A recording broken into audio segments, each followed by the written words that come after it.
In this video, we will show you the steps of calculator the carbon footprint.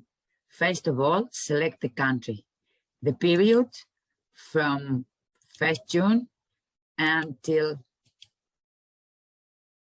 24 June, save, and then you need information from your house about the electricity, natural gas, heating oil, coal, LPG, propane, and wood.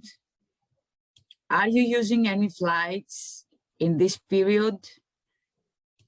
Are you use your car? Select the type, the mil age, and here the different motorbike, mil age and the type, bus rail, and in Europe, all of secondary habits that affect the carbon footprint.